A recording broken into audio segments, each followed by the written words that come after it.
one nation, under God, indivisible, with liberty and justice for all.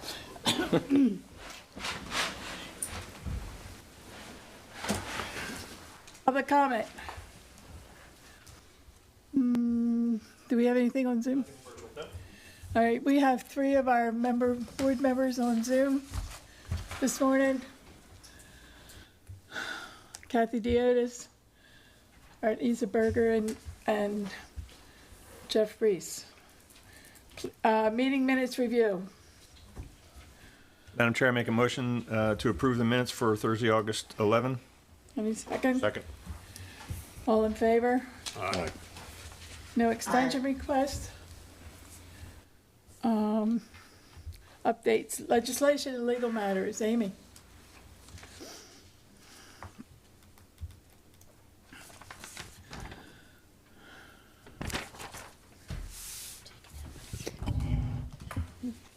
Morning. Amy Mordock, Planning Director. Stephanie Jones, Long Range Principal Planner. A few things. Starting off, 2 weeks ago, staff attended Summer Mako in Ocean City, and it was a really good conference this year. There was a lot of really good, there were a lot of really great sessions. Sometimes the summer conference is a little lighter in focus than the winter conference, but that is definitely changing. Both of the Mako conferences have really stepped up and have been really valuable. Just to let you know, we continue to work on the impact fee study. The last time the impact fees were studied was in 2006 and 7, and we are looking at our historic residential and commercial development, and we have a consultant who is an economist who is helping us to evaluate the current status of our impact fees. And we don't have any information to share right now. We're just looking at data and actually gathering data. But as that study moves on, we'll keep you updated. Could I interrupt her at the moment, Ms. Mordock? What's the typical cycle on that? Is that adjusted semi-annually? So the impact regularly? fees are adjusted every year, and they are based on a national average of inflation. And the county for the last several years has not enacted the suggested annual increase because the increases have become extremely high and disproportionate due to the economic climate. So because that has continued to happen, usually it's around a 2 to 3% increase, and in the last several years it's been a 5 or 6% increase.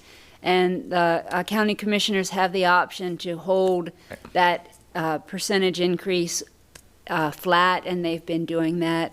But it seemed like as the market was changing, and we are looking at some adequate public facilities issues, that it was time to study that the ordinance. It gets looked at annually, but this is a deeper dive. This is a much deeper dive. Yep. We also want to let you know that the county is switching to a new database system for all of its invoicing in all of the county departments and all of our data processing. So that impacts our building permit intake and ability to process building. Who's going to move it along, or? Yeah, and it's all going to be updated. Right now we're on a certain system, and now we're updating that system, and this is all moving in the direction of providing more and more fulsome online services. But that we've been working toward this transition for a few years now, and it's happening this weekend.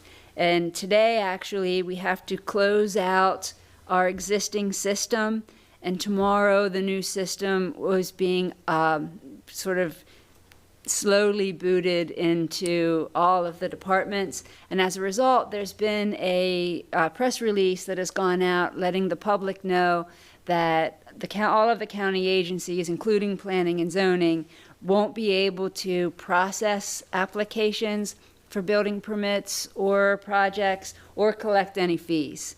So we will be open for consultation, but we won't be able to accept applications tomorrow or payments, really. So, and the finance department and other departments are in the same boat. hopefully over the weekend, the transition will be finalized, and on Monday it will be perfect, and we will open for business, and the transition will have been smooth, but that may or may not be the case, so we might have some hiccups on Monday as well. So if you receive questions about what's going on in the planning department, I can't submit anything, that's why. We're in this countywide shift. And hopefully, the IT staff has been amazing at setting up this transition. So if anything goes wrong, it won't be their fault. It'll just be technical glitches, but it won't be any fault due to lack of organization or trying to make this transition smooth. A few things that Stephanie and I are working on together and Stephanie's working on independently. One is the Bay Crossing Tier 2 open house is scheduled for tonight at 6 o'clock at the Kent Island American Legion. These open houses tend to be very 1,000-foot scale informational meetings. Stephanie can let you know she looked at the online meeting. Yeah, I listened to the online meeting last night. It was informational, but like Amy said, it was you were looking at a kind of 1,000-foot level, not necessarily the county level or how it's going to impact a specific road or something in that nature. But if you're looking just for the general information, they did do like a 16-minute intro and kind of went over the process and the future process. So that is online if you're looking at that. What is the meeting about? You said something about Tier 2. I don't know what you mean by that. So the Bay Crossing study. Oh, the Bay Crossing. I didn't hear that. I'm sorry. Yep. I didn't hear that. Yeah, they Okay. finished Tier 1 and now they're moving into Okay. Tier 2. Okay. All right. I don't believe they're taking public comment, right? This is just an information dissemination?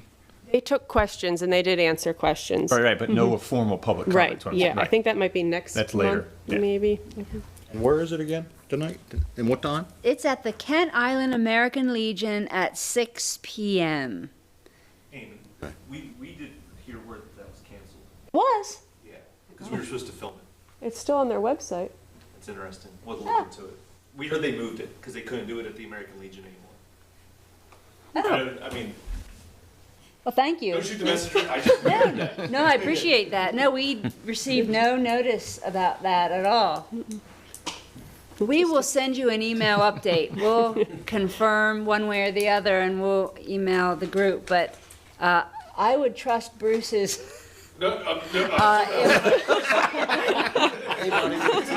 I'm sure Bruce is correct.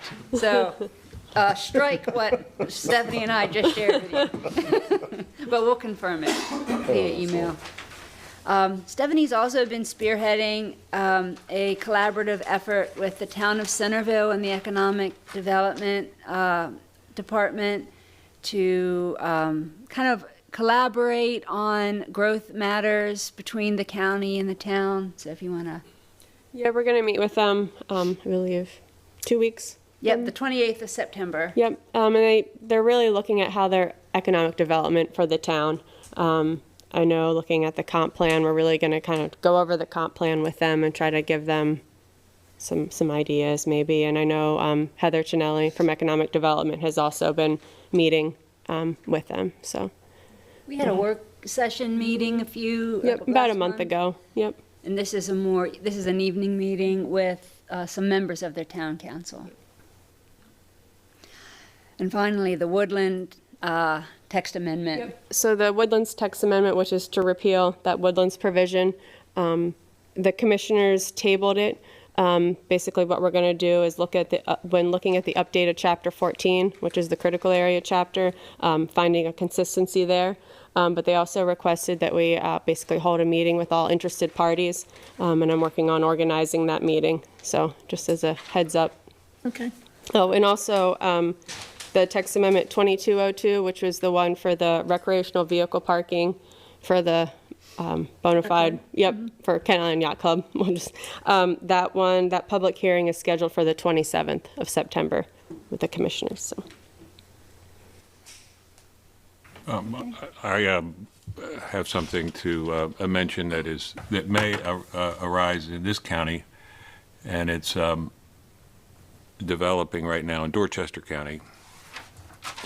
In that county, like in this county, large-scale solar projects are permissible by special exception in several districts, ag being the obvious one. A large solar project about half a mile to a mile outside East Newmarket sought special exception approval, and for a variety of reasons that don't need to be discussed here, the Board of Appeals tabled that request and has not revisited it, so that that project does not have special exception approval from Dorchester County. Nevertheless, the project was approved for a CPCN by the Public Service Commission under the perennial solar case that where these things are located is preempted by state law, so the Public Service Commission approved the location, notwithstanding the lack of special exception approval from the local Board of Appeals. A condition of the CPCN approval, which is true for all CPCNs now, is that the applicant get site plan approval from the local planning commission. Well, the site plan was presented and reviewed by Dorchester County staff and so on, and came to the planning commission at its last meeting in August, the beginning of August. The planning commission decided that it did not have the authority to approve the site plan because the use was not authorized by the zoning code. In other words, because it did not have special exception approval, it was not a permitted use under the zoning code, and therefore the planning commission couldn't approve a site plan for a use that was not permitted. I had something to do with that decision. I think you did. However, what the planning commission decided when it said, well, we can't approve the site plan. However, if we could, this site plan looks like it complies with the technical requirements of the code, which is true, it did. The developer of the solar project has now gone back to the Public Service Commission asking that the Public Service Commission rule, essentially, that it has complied with the site plan approval condition and should be able to move forward. And Dorchester County asked me to submit a letter to the Public Service Commission opposing that request. So this could happen in this county, of course, because large-scale solar is also permitted, but only by conditional use. Well, conditional use, special exception, the same thing. They're synonyms. That hasn't happened yet. Everybody who has sought to locate in Queen Anne's County has sought conditional use approval. Could happen, though, that someone decides to skip that step and the site plan shows up here. That's why I'm raising it now. We feel like we're in pretty good standing in that regard, as we have entertained reasonable text amendments to be flexible with that thought in mind. So I'm hopeful that what we've done is preemptive in their preemption. But our Board of Argument? Appeals could decide in an individual case that a large-scale solar project does have unique adverse impacts and deny the conditional use. I doubt that that will deter the solar developer, and we could end up in the same position. This problem has been recognized by the Public Service Commission and the administrative law judges, and it's gotten the name the regulatory gap. And that is where the Public Service Commission approves something which is not permissible under local rules. And what is a planning commission supposed to do when it's asked to approve a site plan for use that's not permitted locally? That's the regulatory gap for which there's no answer yet. So this thing in Dorchester may start to provide an answer. We'll see. Okay. All right. I'll never speak out of turn again. You were right. It was the EPA that got moved. I got the wrong information. I'll never talk again at him. That's on the record.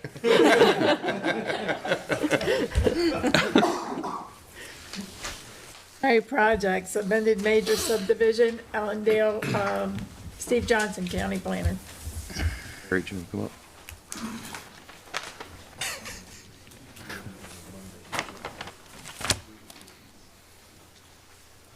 Morning, I'm Steve Johnson, County Planner, Planning and Zoning. As Ms. Dobson stated, we're here to discuss project SUB 21-08-0260 for Reliable Contracting Company. The applicant is proposing to amend major subdivision number 04-05-05-0008-C to create 2 additional commercial lots in the urban commercial zoning district. The applicant's requesting preliminary and final amended major subdivision approval.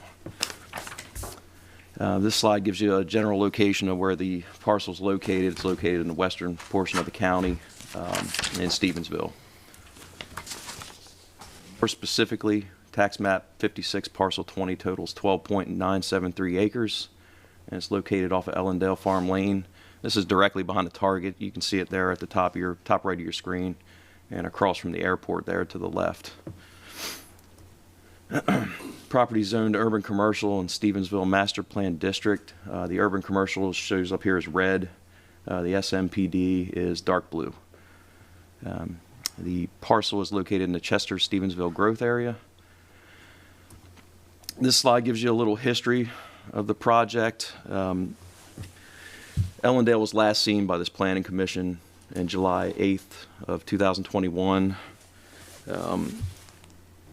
to relocate 2.77 acres of land unavailable for future non-residential development.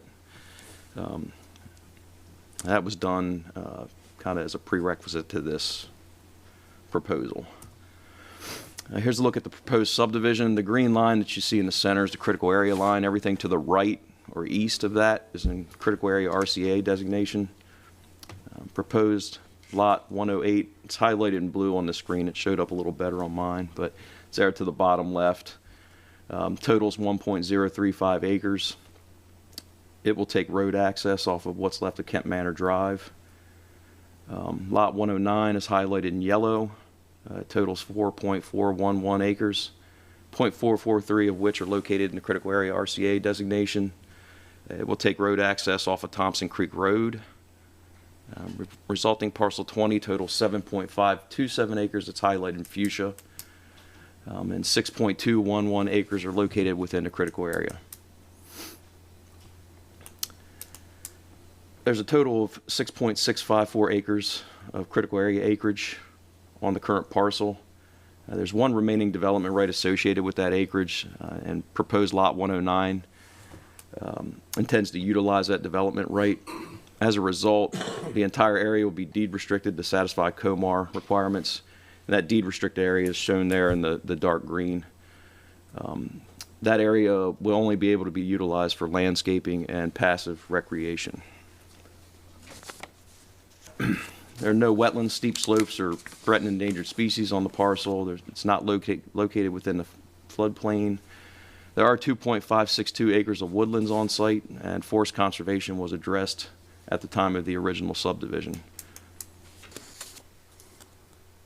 Portions of proposed lot 109 and resulting parcel 20 are encumbered by a deed of easement for the overflight of aircraft. That's shown in green there. A copy of that easement was included with your staff report.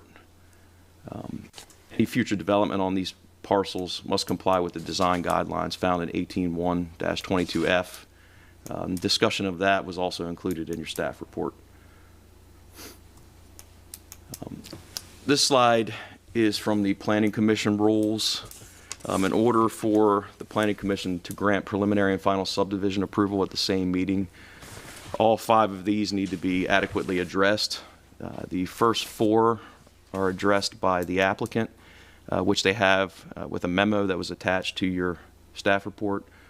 Our office is responsible for certifying number 5, and we do certify that no further time is required to review this project. And with that, I'll take any questions or turn it over to Barry here. Any questions? Any questions from the Zoom group? Okay, Barry. Good morning, Barry Griffith, Lane Engineering. I'm here with John Dixon, representing Reliable, and Genevieve's here from Joe Stevens' office. Genevieve prepared a lot of the legal documents that Steve had referenced. This is really just sort of the next step in the process of getting the properties that about a year ago or actually back in 2014 were rezoned by the commissioners to urban commercial, to create a fee simple lot around each of those areas, ultimately for transfer, sale, or development. A year ago, I was here to try to clean up some things from the prior plats that had some restricted lands associated with the residential subdivision moved out of the way of these urban commercial areas. We worked very closely with staff here at the county and the Critical Area Commission staff to try to figure out how to kind of deal with this little bit of overlap of RCA onto this urban commercial. And in the end, it was agreed that, that area can be used for development calculations for parcel 109, but physical development within that RCA can only be for things not really related to the development that might occur on 109, like landscape areas or open space requirement areas. And in return for that concession, the rest of the remaining lands, the critical area portion of the remaining lands, is kind of under deed restriction. So essentially, nothing's going to be able to happen there until such time as the applicant may ever apply for growth allocation. Right now, it's a pocket of RCA sitting there, in the mix of a larger development area. But I don't really have anything else to add unless you have any questions. I think Steve's staff report covered it well. Perhaps you could go over the removal of the house. Yeah, so there has been since the subdivision occurred an existing residence that had been rented out, and some old farm buildings and other structures In that blue area. to the left of the pink. Right, and part of the sort of condition of getting this subdivision approved is that the applicant basically follow up on what was a requirement of the original subdivision. It just hadn't been accomplished yet, was that all those structures have to be removed. So there's an agreement to abate that was signed and executed last month that gives Reliable 6 months to get those structures removed as a condition of allowing the subdivision to move forward. The well and the septic on that property have already been abandoned through the health department process.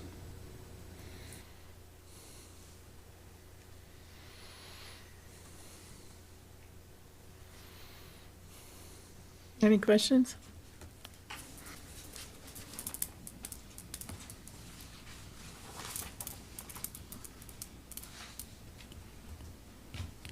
Madam Chair, if I may, you stated that there's people still living on the property? There are not at present. The tenants have left, the well and septic have been abandoned, and the rest of the structures are in the process of being removed. Reliable has contractors lined up to do that work. It may have already started, I'm not sure, John, if anything's actually. The demo work has not started. It's not started, but the tenant's not there. The tenant's not there, they're still clearing their stuff out. Tenant has had some major health issues, and it's taken a little longer than we had hoped. Are there any anticipated environmental issues regarding lead or asbestosis in the properties? Not that I'm aware of, no. Mr. Reese, Have they been tested? I'm not sure of that. The demolition permit through the county has been issued. I'm not really sure what they do or don't do about asbestos testing. Thank you.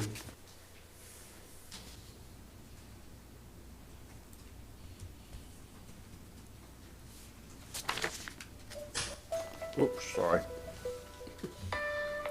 So we need a resolution for Preliminary, then a preliminary and motion then, to, then a motion that the 5 factors, if you're going to move forward with final today, a motion on the 5 factors, and then a motion for final. can I get a resolution? You want to? Yep, public comment? You have anything on Zoom?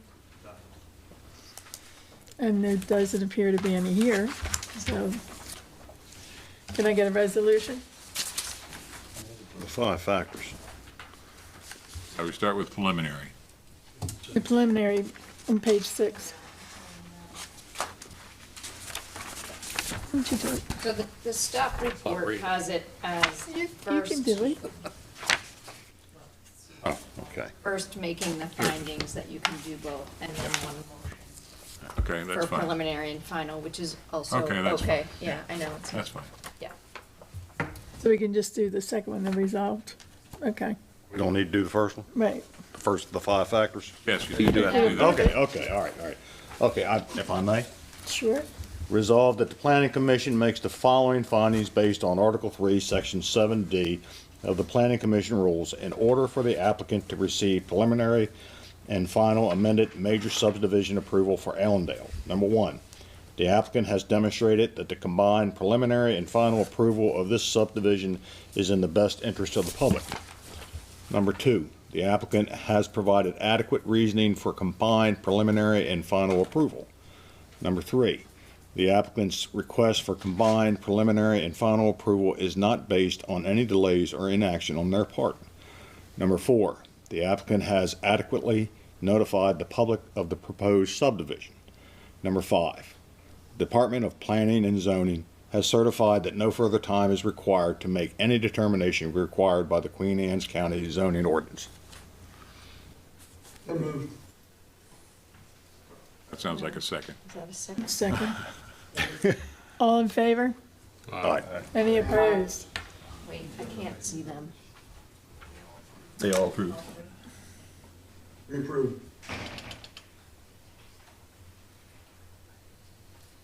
Can we hear Kathy okay? She chimed in, I heard. Did she? Okay. Okay, now for the. I'm sorry, Sharon, can you repeat that, please? I just wanted to know if you heard us. Okay, Yes, I hear you, and I voted aye. okay. You ready? It further resolved that the Planning Commission regarding the request by Reliable Development Company LLC for proposed amended major subdivision identified as Ellendale to create 2 additional commercial lots in the urban commercial zoning district, as more particularly described in the Department of Planning and Zoning file sub chapter 21-08-0260, hereby finds, number 1, the subdivision is consistent with purpose, goals, and objectives of Queen Anne's County zoning and subdivision regulations and the 2022 comprehensive plan, and hereby grants preliminary and final amended major subdivision approval subject to the following conditions. Number 1, any remaining edits and/or documents required by a reviewing agency, the Department of Public Works or Planning and Zoning, be reviewed and approved. Number 2, the applicant submits an amended major subdivision plat for final review. And number 3, all required signatures must be obtained. All in favor? Aye. Aye. Any opposed? So moved. Barry, John, has there been any movement on the connector road?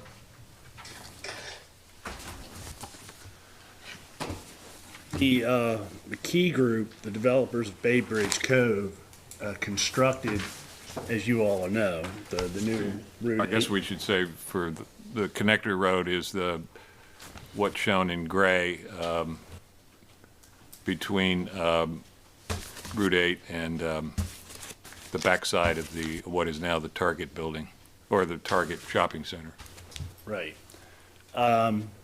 So the portion of it through Bay Bridge Cove is built. There's a new entrance on Route 8, a new entrance onto Kent Manor Drive. There has not been any construction of the connector road as it traverses through Ellendale. Been I any would defer discussion, any discussions recently?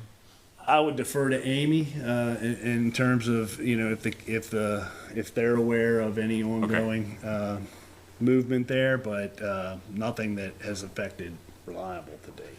Right. Still a gleam in everybody's eye. Is that as far as you know, Amy? It's still the gleam? There's a gleam. Okay. And it flickers from time to time. It's flickering right now. That road, you know, ultimately has to find a way through the other shopping center. And there's a 4-acre piece of waterfront property that Reliable dedicated to the county that would access off of that road. So, I'm not sure when it'll happen, but. I was on that road the other morning, and it's already crowded. Well, thank you very much. Thank you. Thank you. Major subdivision, Hopelands Phase 2, Mr. Tracy.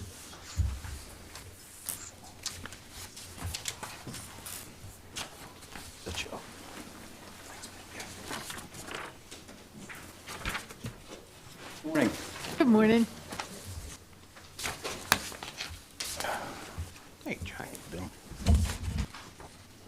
Jeff?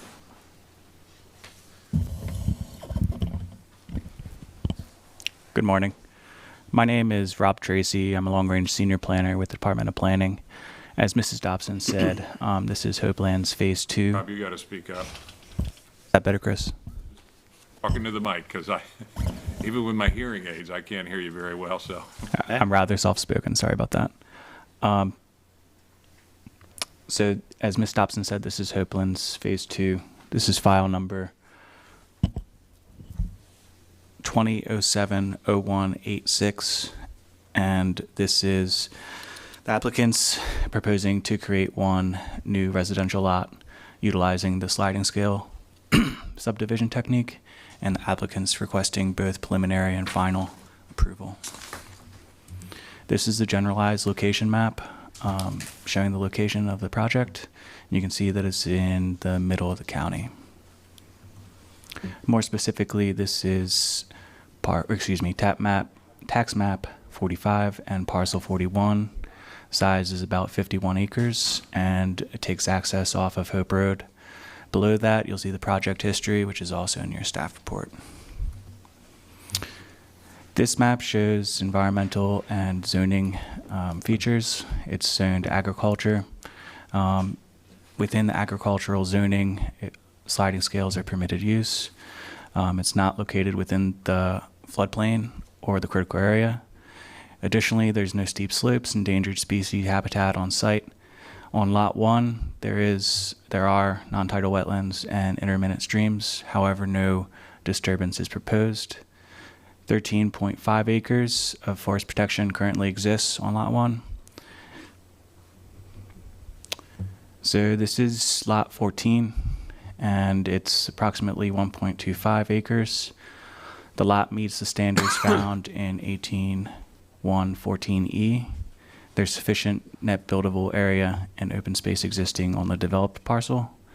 Open space isn't required for a sliding scale lot, and you'll see in the left-hand corner there is andronymous ammonium storage. In the code, it specifically says that no new residential use shall be within 600 feet of ammonium storage. It looks like from here that it's well outside of 600 feet.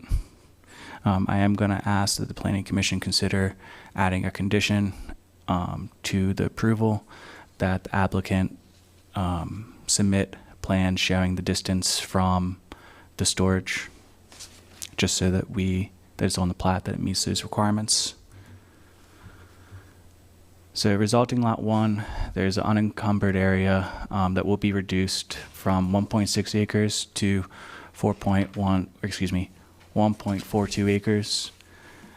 There's open space to create a sliding scale lot. The applicant will need to amend, so as I said earlier, open space isn't required with sliding scales subdivisions. However, in order to do this, the applicant's going to need to amend the deed restricted open space.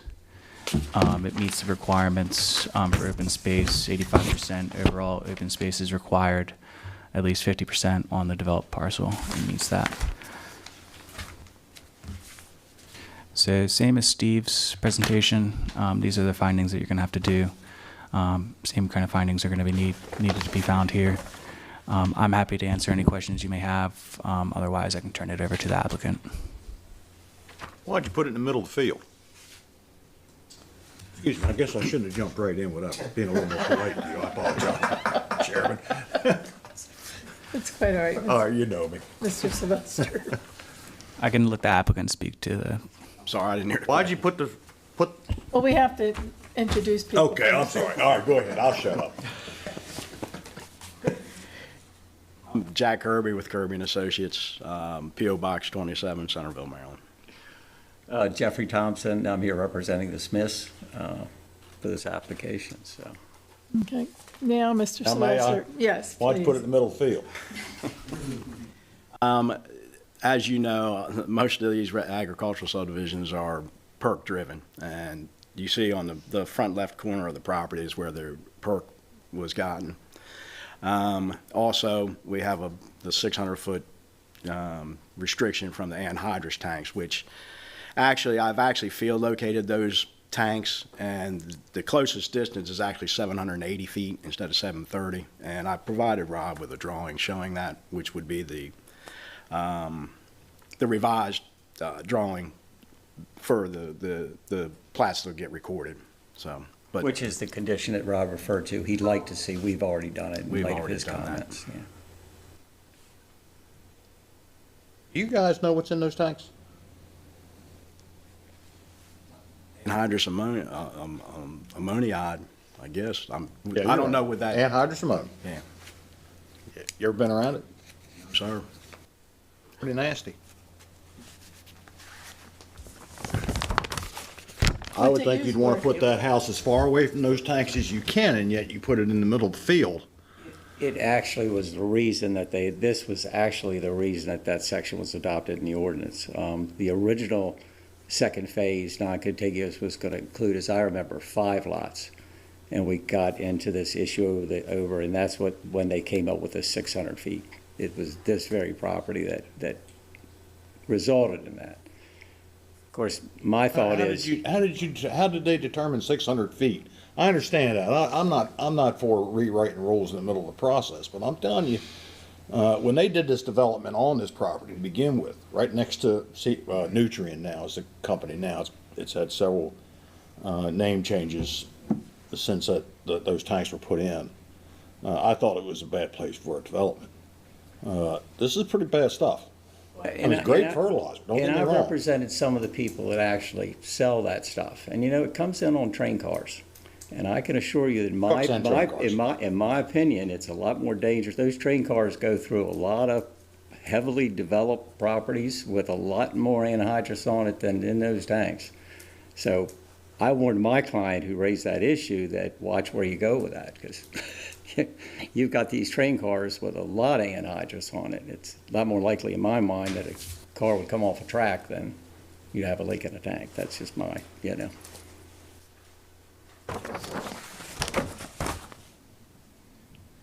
but I echo, Bill's concerns. I mean, if this is a very serious, product in the tanks, are the tanks reinforced, double walled, or how are the storage done to be sure there's no leakage?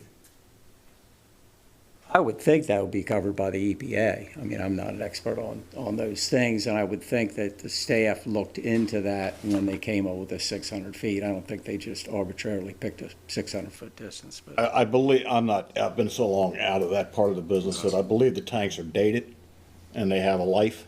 And valves, all the valves, hoses, plumbing on those things are all dated, and they have to be replaced within a certain amount of time. So structurally, it's a good sound system. I don't know that there's ever been any accidents out there. I think it's probably a pretty good company and they do a pretty good job. But stuff happens, and I look at this and I go, you know, I don't know who the owner is. I don't know anything about them, but if it was me, I would elongate, make that lot 4 longer so it connects right to the existing subdivision. Place the house over there as close to that subdivision without ruining their quality of life. And you can move that water from where it perks or where the well can be. You lose a little bit more land, but, you know, I'm sorry, that's the way I feel. Well, the owner of the property actually lives in the property that is outlined in green on the plat, and lived there for a lot of years, and just isn't concerned, and he's really doing this for his child. So, and they have a kennel on the property too that they operate. You know. Yeah, I didn't know who owned it, but I knew it was there. Same people. Yeah. Never had any problems. And How is it within the 600 feet? Just been there longer? it's an agricultural use, I guess. Yeah. Oh, as opposed to residential? We talking about? The green, it looks like it's. That was an existing house that was there. Right, but how is it that it is shorter than 600 feet, I'm betting? Well, I don't know that it is, but. Oh, I don't think it probably is, but it was there before the law came into effect. Matter of fact, it was all a part of the original development. Like I say, there were to be 5 more lots much closer to them.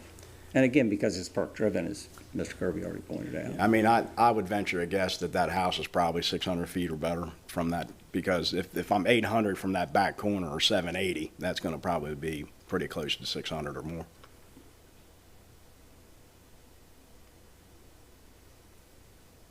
And again, they're a lot closer, and they've never had a problem, and never been an issue, to be honest. Why isn't there a concern about car traffic going down 301? To Bill's point about safety, I'm sorry. 305, you mean? 301. This property fronts on 305, the proposed lot. I'm talking Yeah, about but the the anhydrous tank is right next to the highway. tanks are on 301. Why are we not talking about car concerns? How so, Tom, maybe? I'm not sure I follow your concern. Well, we're talking about concerns over siting a lot that's, call it 800 feet from this anhydrous, yet cars are going by at 70 miles an hour, less than 100 feet from the tanks.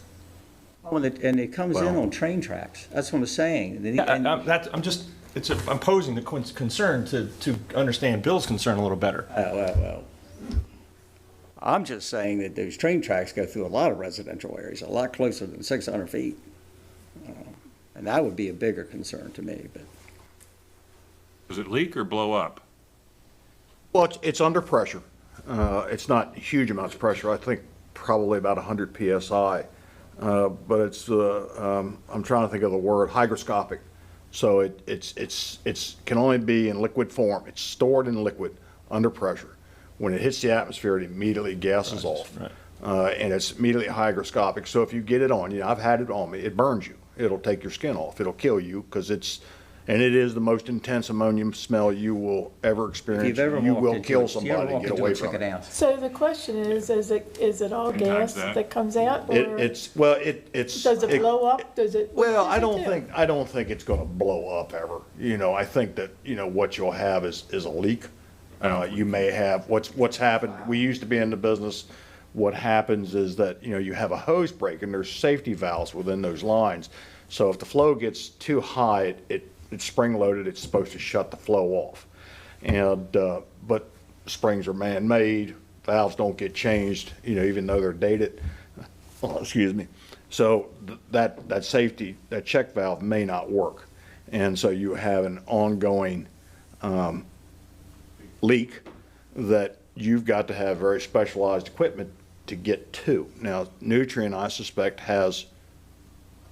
perhaps has the equipment to do that. They should have self-contained breathing apparatus, things like that, to get to the main valves to shut things off. But, I look at that and I go, that's distances. It's like, with this stuff, it's like flying. Altitude is your friend, so's distance with this stuff. Farther away from you can be from it, the better off you are. But if they had a major leak, if they had a rail car that somehow started gassing off, you can smell it. You better figure out. You better hope the wind's blowing a certain way, or you better have a plan to get those people out of that neighborhood. I said something when Chris made a comment, it's strong. I mean, if you've ever walked in a chicken house before, that's the ammonia. That's the sense. There's no question you know when it's coming. I mean, when it happens, and farmers deal with it all the time. You see it. Yeah. I mean, I've been burnt by it. Like I said, we've handled it. because they have the tanks they're pulling behind. That's what it's used for. Spread on the fields, and they're a lot closer than 600 feet. They're sitting on a tractor, so. I think it's controlled by the EPA, like a lot of things. I think those valves are controlled the same way gas tanks are and everything else. They're checked on a regular basis. I think they're probably controlled more by OSHA by than they would be EPA, but just. A little both, Yeah. yeah. But we don't have any reason to believe that they haven't been managed properly. I know the Smiths have lived there for a lot of years. That there's just never been an issue. So the landowner is doing this. The people that live in that green square Yes. are doing this lot? They're doing it for the kid? Yes. Would they have an issue with moving it? Well, the problem becomes I only have a certain amount of net buildable area to create the lot. And You got a wetlands setback. yeah, I mean, I understand what you're saying. I don't understand really. I can't, under the ordinance, I'm not allowed to panhandle to that SRA. If I could move that lot down and panhandle to that SRA, that's a whole nother ballgame, but I can't do that. The ordinance doesn't allow me to do that anymore. So. Can't you create a bigger lot? I can, but I only have a certain amount of area that I can create it with. We have to maintain. Have you tried to do that and done the calculation? I haven't because I didn't really think it would have been an issue since we meet the size of the lot size requirement on the ordinance. And we're a couple hundred feet longer than what's required. I mean, it's like, we're not like on the envelope or something.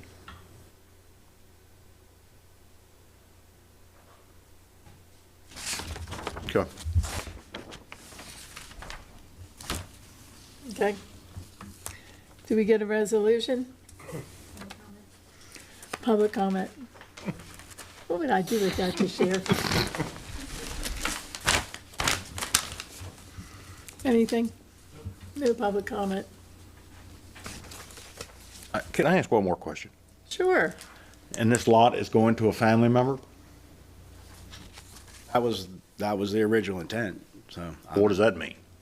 That They was. sell it to anybody they want. Well, I Yeah, I mean, it understand can still be. that. But is this going to a family member? It's going to be a family member, or it might be themselves, just depends. They may want to downsize, pretty substantial home back there, so there's some thought now that they might even want to move into the smaller home. And who knows, maybe a kid moves into the bigger home, but right now it's family, yeah, it's all for family right now. Because it's the daughter that runs the kennel right next door to the lot, so Either way, it's family. it's family. But it doesn't have to be family, and the family can own it No, I and sell it to understand. someone the next day. So, but we have a certain set of rules that are in place right now. Whether they're adequate or not is perhaps needs to be looked at, but that's the rules right now.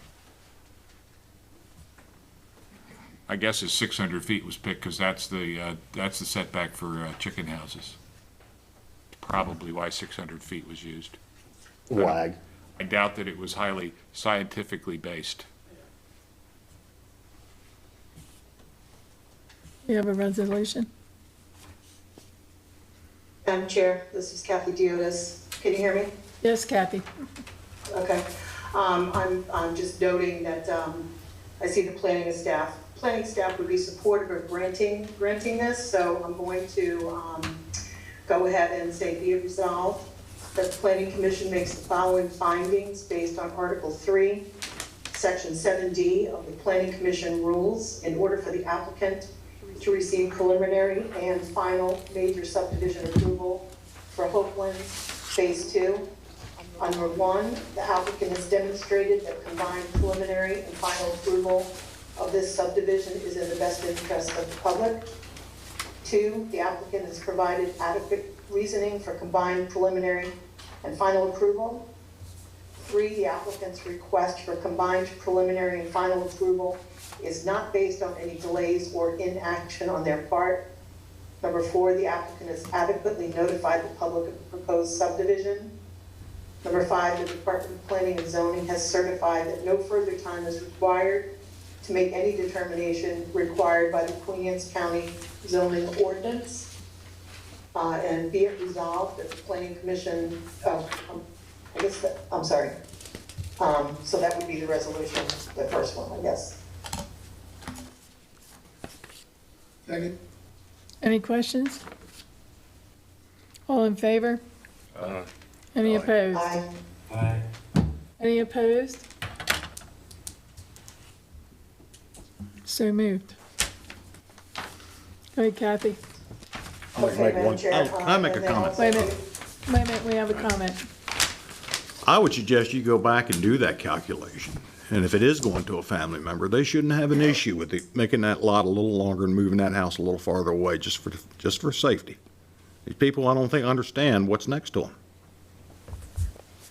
That's all I'm gonna say. I voted for it. Okay, Kathy? Yes, Madam Chair. Be it resolved that the Planning Commission regarding the request by Robert R. and Teresa E. Smith Sr. for a proposed subdivision identified at Woodlands, Phase 2, non-contiguous development to create one sliding scale lot, and more particularly described in the Department of Planning and Zoning file number 20-07-0186, hereby finds Phase 2 to the major subdivision is consistent with Article 26 of the Queen Anne's County Zoning and Subdivision Regulations and the 2022 Comprehensive Plan, and hereby grants preliminary and final subdivision approval with the following conditions. 1, all legal documents must be approved and recorded.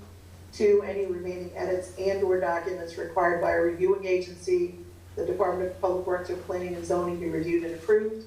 And 3, that all required signatures must be obtained. Second. Weren't we gonna add in Mr. Tracy's recommendation? Or may I amend that, Madam Chair, and add the following condition number 4, that the applicant provide confirmation of the siting, that it is greater than 600 feet from the anhydrous ammonium storage tank? That's what we're looking for, Rob? Is there a second? Kathy's okay. Kathy, you okay with that? Yes, I'm fine with that. Thank you. A second? So, Do we have a second? Second. Okay. Any discussion? All in favor? Any opposed? Any opposed? Okay, so moved. Brings us to, thank you. Brings us to public comment. Any public comment? Okay, now I'm looking for my favorite. Madam Chair, I would like to make a motion to adjourn. Second?